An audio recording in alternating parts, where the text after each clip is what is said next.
Hey everyone, welcome back to another YouTube video, and in this video I'll be showing you guys how to fix TikTok account locked or suspended.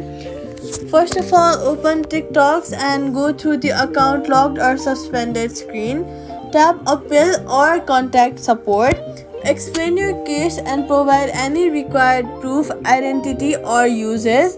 You can take the help of ChatGPT to write or explain your case in a better way so TikTok will understand it in a better way, and you might get your account back.